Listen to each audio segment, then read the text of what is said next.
After an 0-2 start, Notre Dame has completely flipped the script on its season. The Irish have ripped off 5 straight wins and are firmly in the college football playoff picture. So, how do they turn it around? We answer that and a whole lot more on today's Locked On Irish.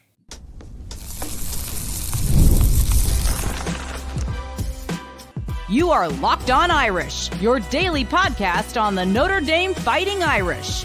Part of the Locked On Podcast Network, your team every day.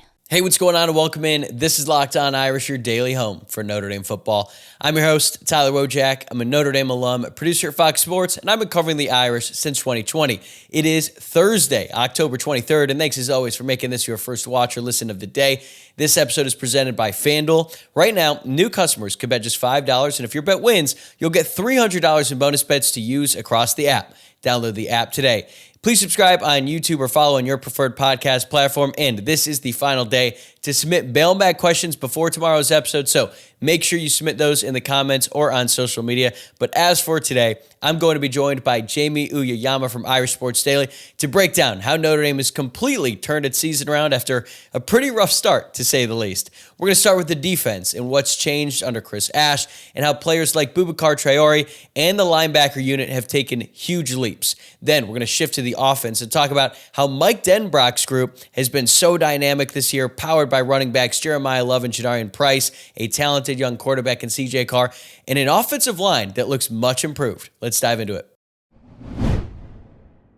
All right, I am very excited to welcome back Jamie Uyeyama to the show. And Jamie, we've talked all season about the defense. They obviously struggled mightily out of the gate, but they've really come into their own over the past month, capped off by a strong performance against one of the best offenses in the country in USC. In your mind, what has been the biggest difference that's allowed them to get back to the standard that we've come to expect? Well, it's funny because Chris Ash, he spoke to the media before this game. It was the first time in a while. I think it was actually the first time since the preseason that he talked, which probably on purpose. It kind of worked out for him, right? It's funny because they used to have the coordinators every week, and then the media asked, "Oh, can we get more assistant coaches?" They probably would have wanted to talk to Chris Ash after those first couple of weeks. But he had said, and I think there is definitely some truth to this, is like a lot of it is just like hard work and them like playing better within the scheme, and certainly like development of some players and all that, and getting more comfortable. And I know, Greg Famong and I have talked on Hit and Hustle about the changes that they made personnel, because you're thinking about how like Carson Hobbs was in there at the beginning, and then obviously Dallas Golden has emerged.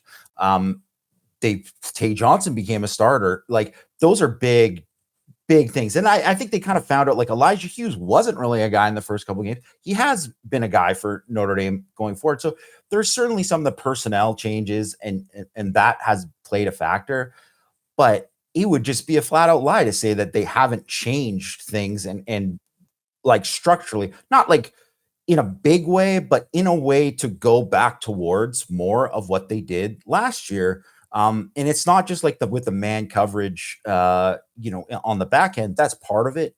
But I think a lot of it is you can see like the linebackers are so much more aggressive now, where they had kind of changed it, where they wanted them to kind of like read off of the line a little bit more, be a little bit more patient with it. And it just didn't really fit the skill set of all those guys, and also how they had played and really had success the previous year.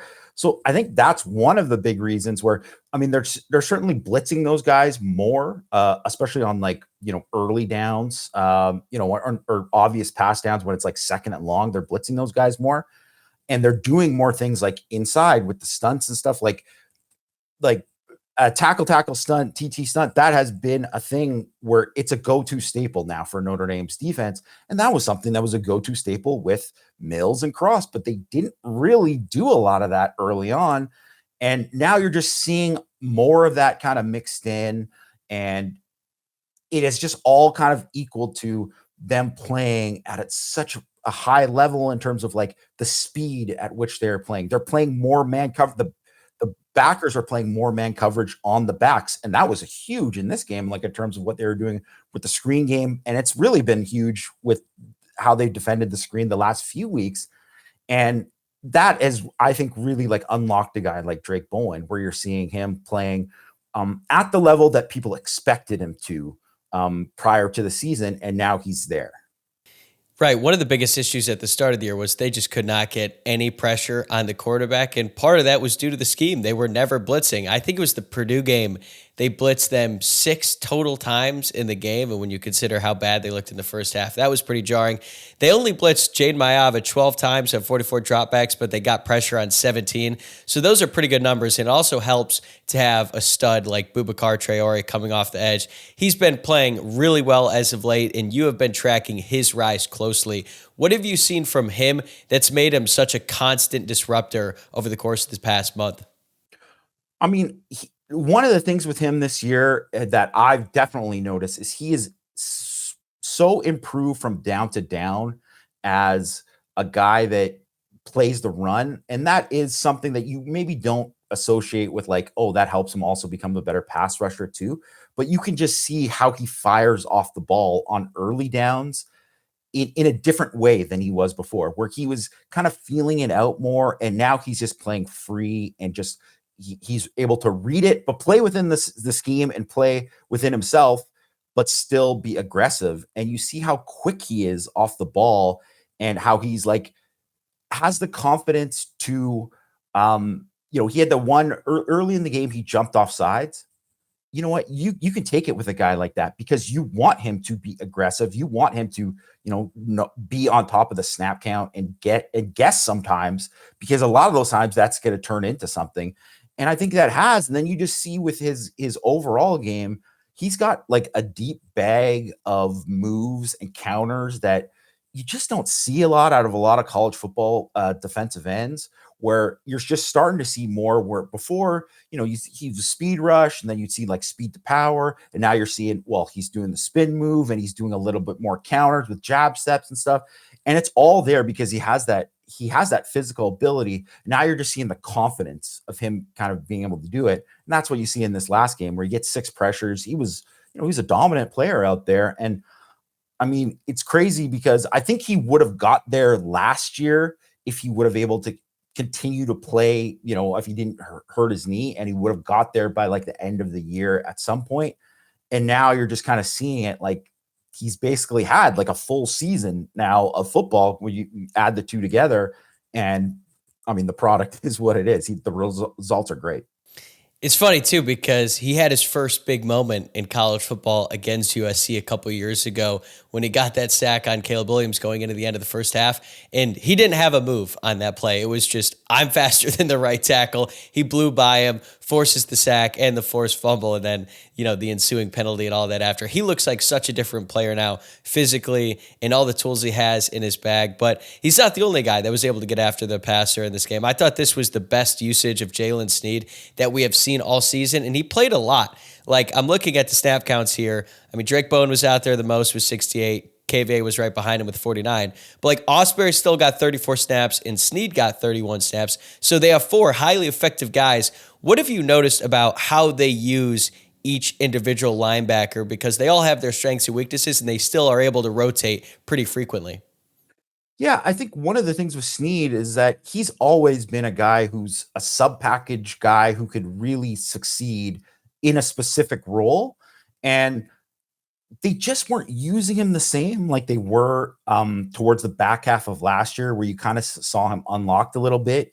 And I think they wanted him to be that every down starter. And he wasn't playing well, but none of those guys were really playing well other than KVA really at the beginning of the year.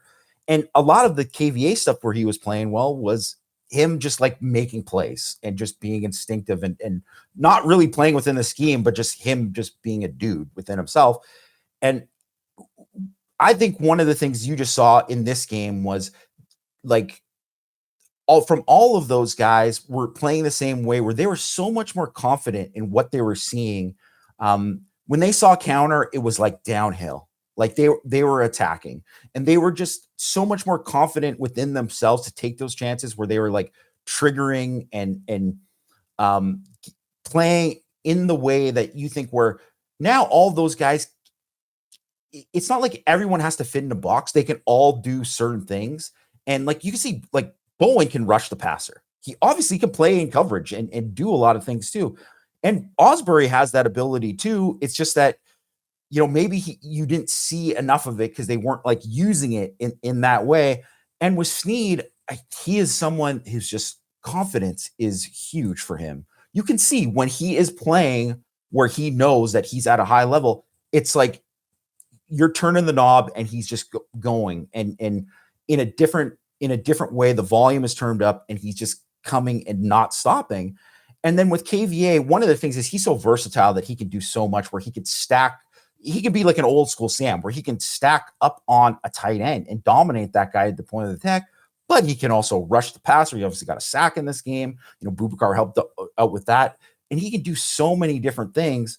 And he's easily the most versatile of the group where he can be a Mike. He can be a Sam. He can be an edge, right? Like he can do all of these different things, but every one of those guys has a skill set where they can do multiple things.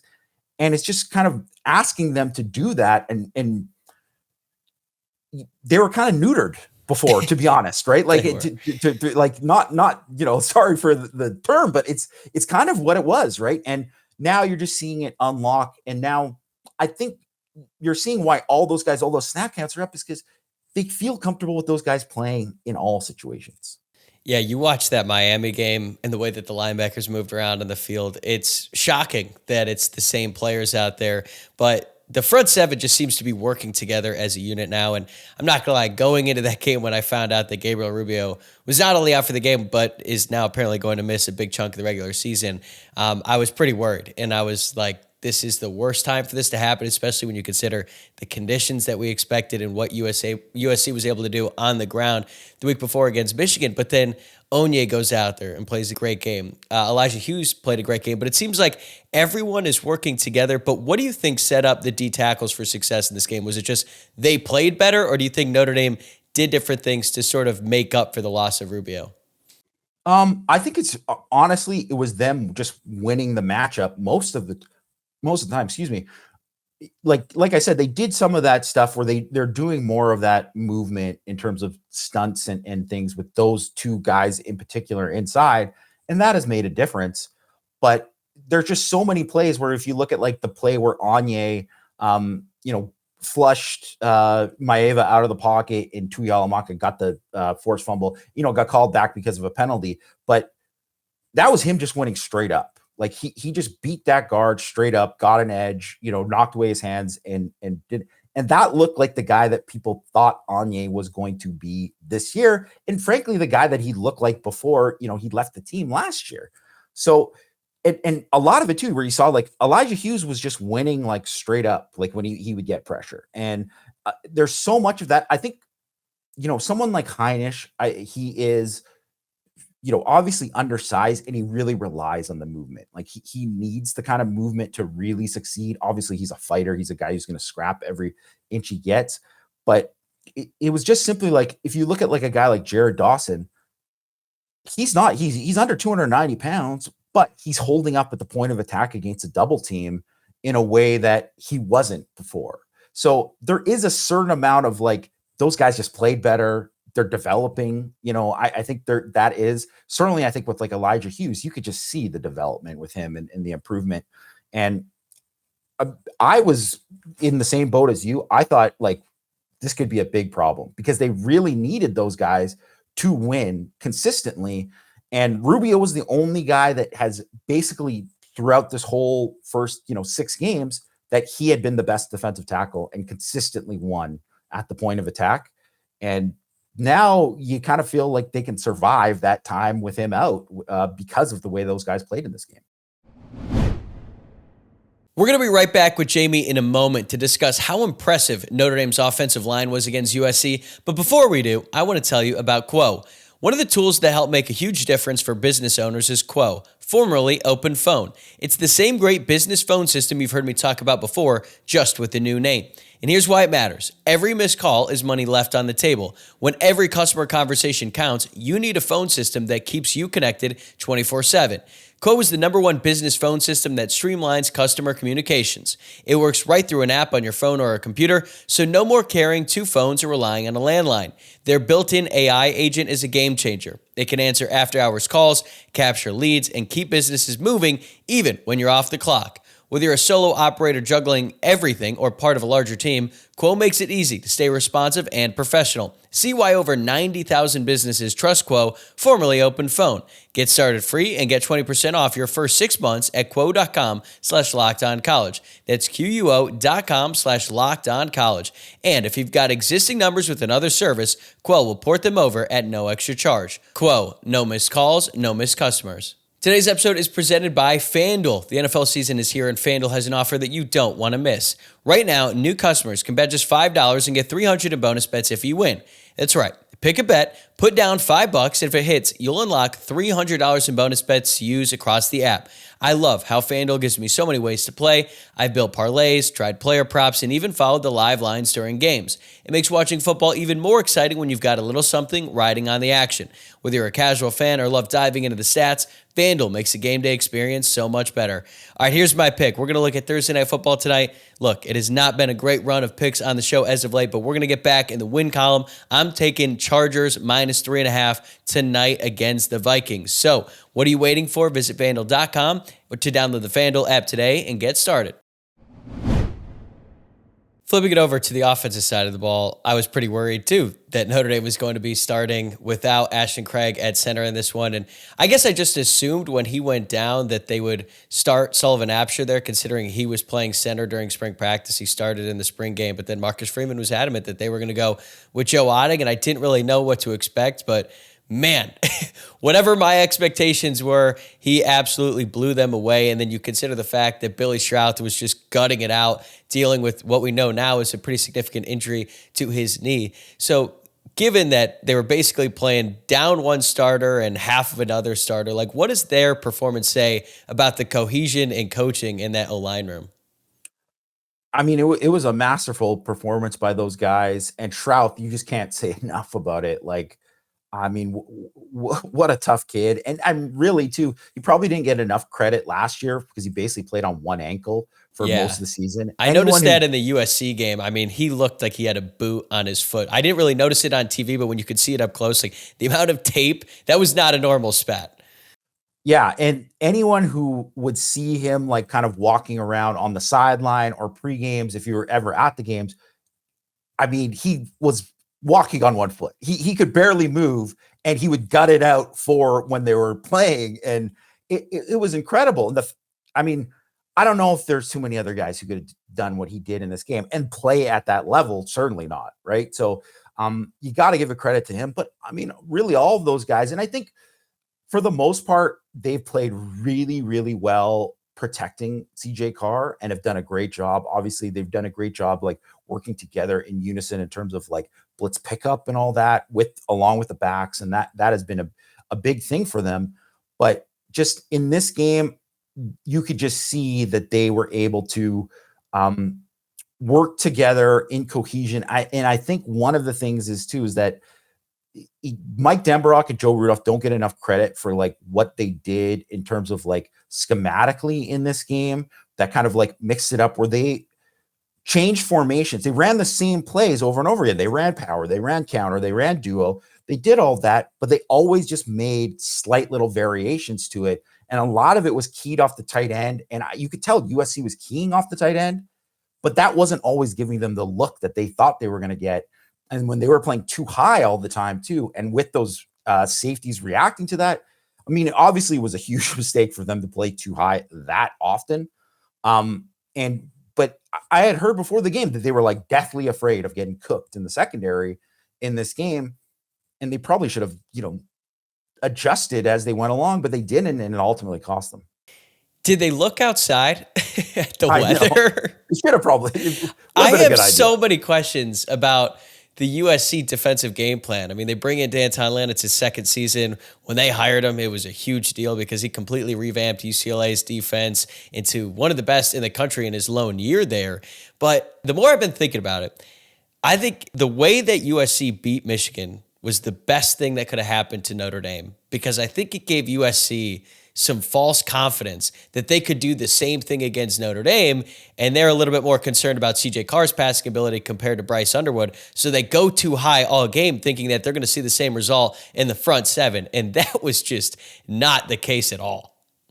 No, it wasn't. And I think one of the things, Justice Haynes also left that game in the second quarter.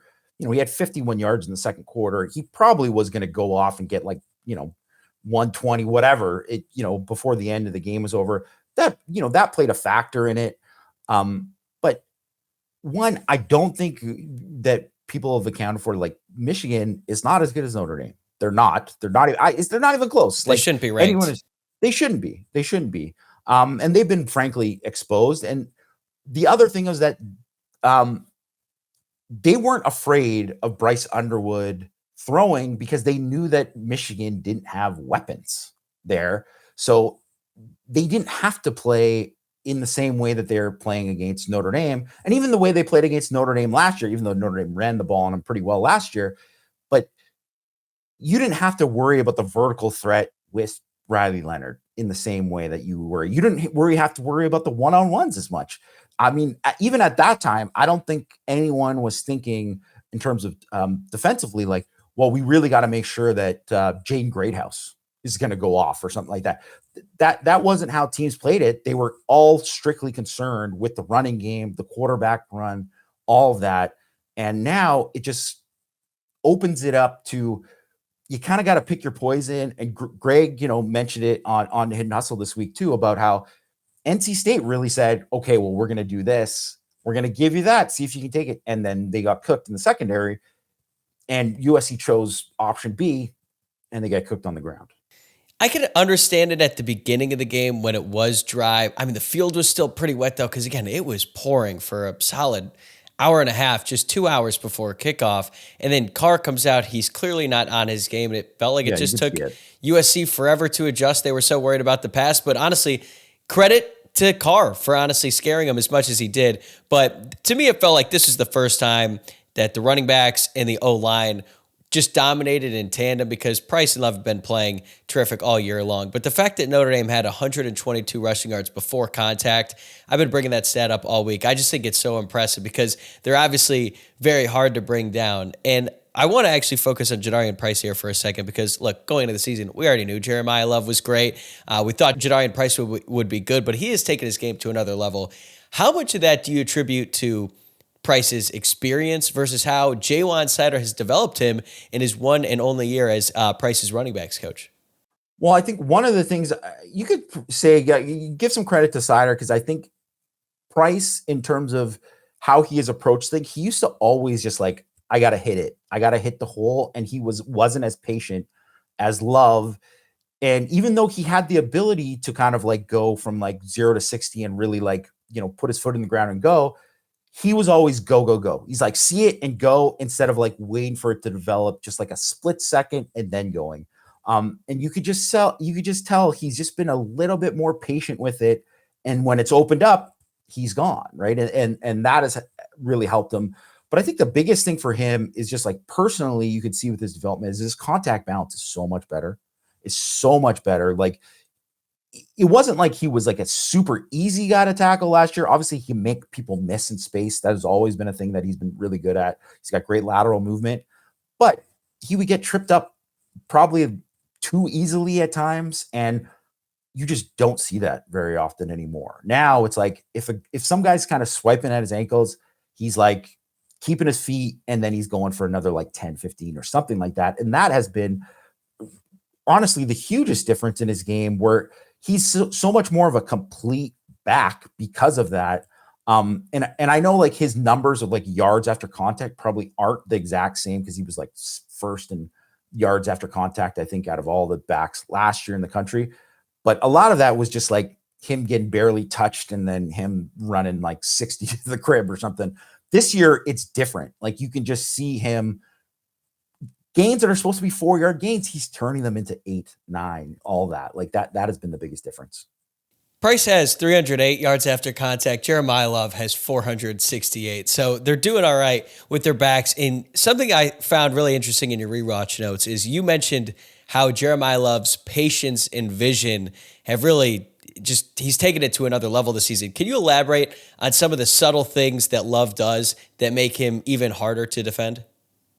Yeah, I think one of the things with him is it's funny because he's such like a big, he's a big comic book guy. He's got his own like comic thing and that, but it's kind of like understanding like a superhero understanding. It's like, oh, I know my powers and now I know how to use them in all those ways, where I think, he was maybe a little bit over anxious with some of the ways that he ran last year, or he'd get like in a zone where he didn't realize that, oh, I can just do this and I can just make this guy miss and then go. And because he has just incredible ability, and he's always kind of had that where people thought he was a track guy, but if you watch his high school film, there's a lot of him like making guys miss in the hole that was really unique.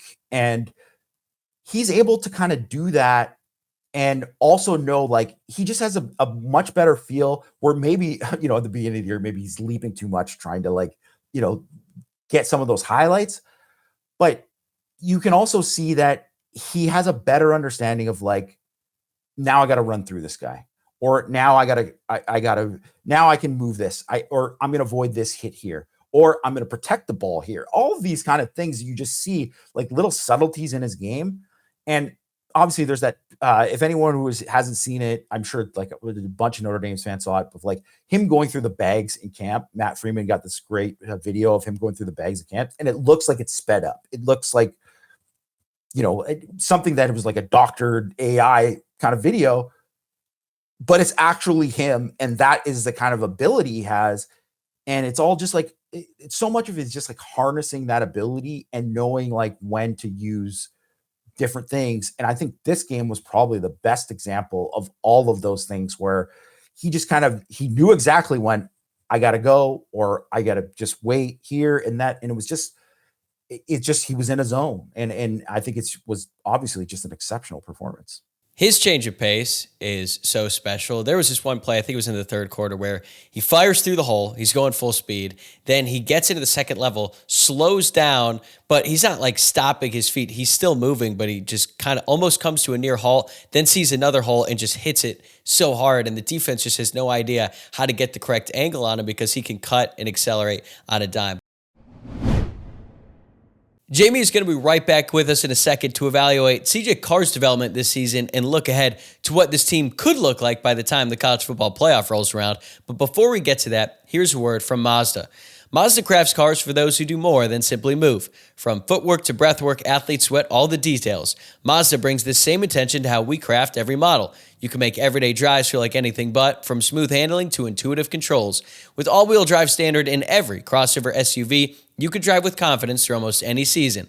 Like our players, we sweat every detail, because when you make every move count, impossible becomes irrelevant. Mazda, move and be moved.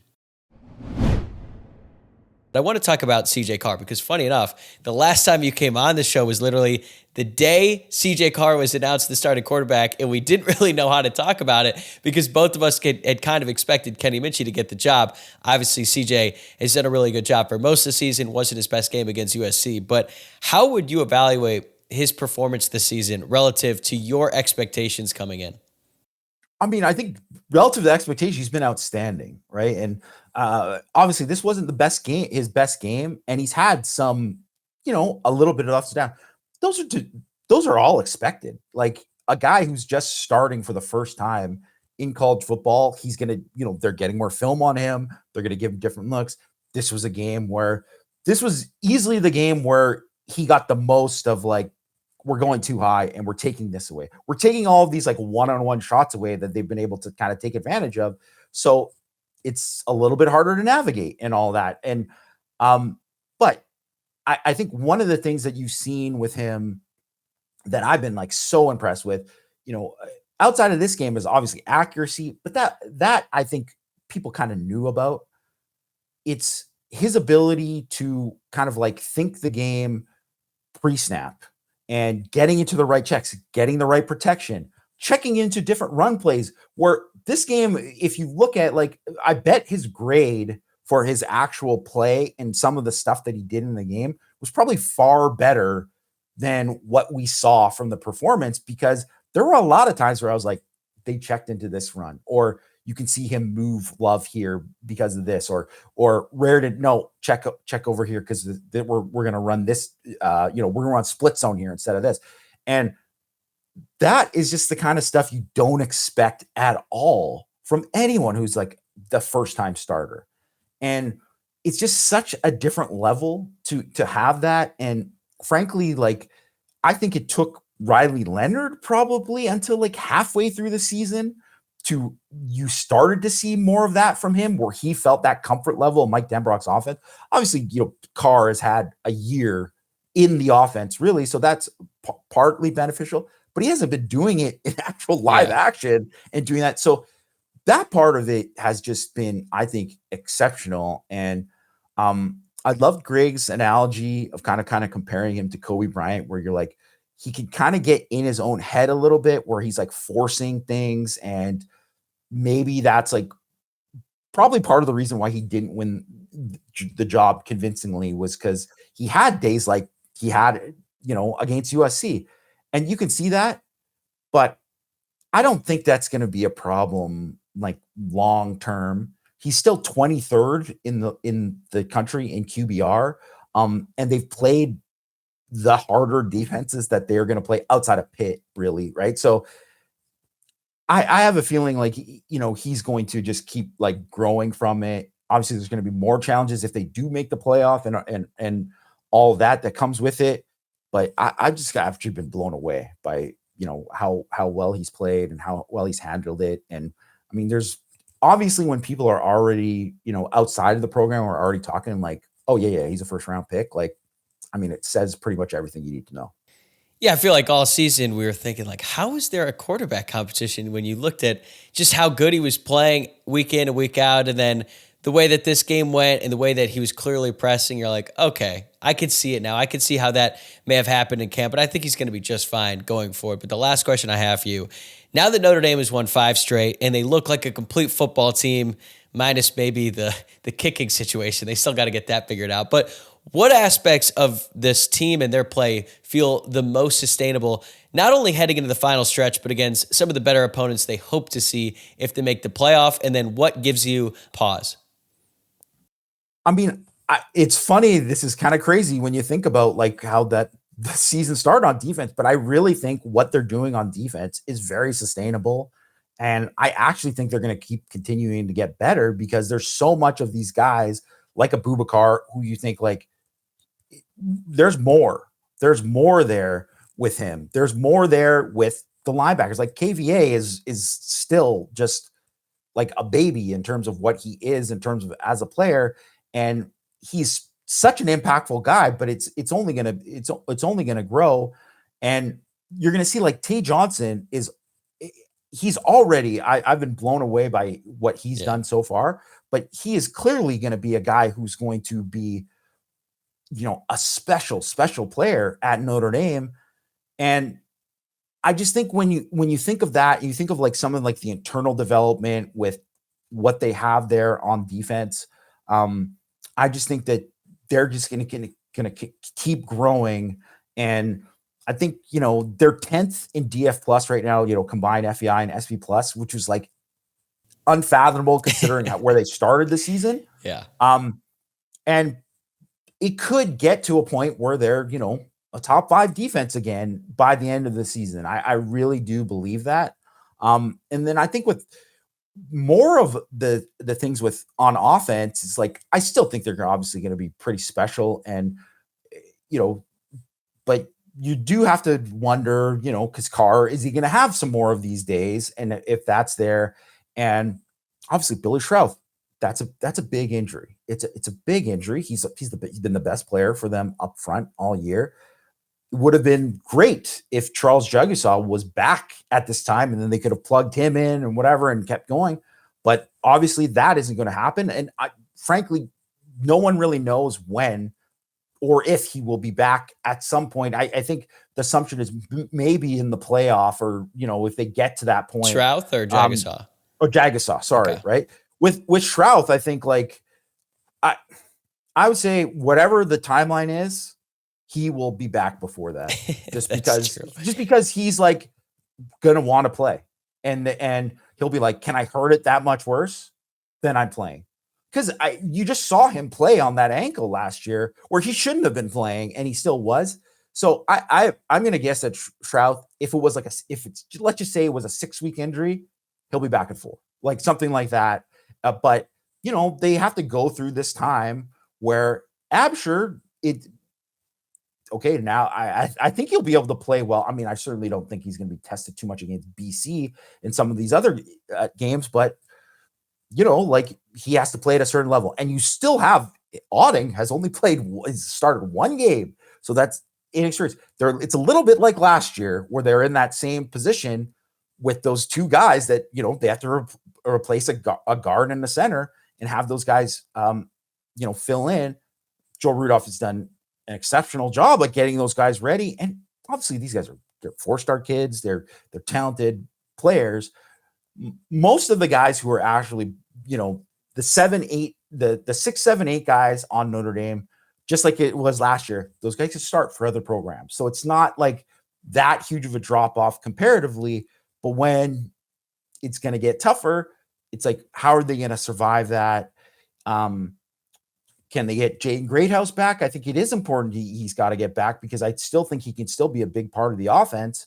And just where can they go and how much better can they get on offense? Because it has been a little bit of a lull just in terms of like with Carr and some of the things. And then, the short yardage situation, the red zone, it's still a problem. Like they have to be better in those situations. The one thing I would feel pretty confident with is last year, especially during the 2 midseason buys that Notre Dame had last year, was there were much bigger problems on offense for Notre Dame at that point.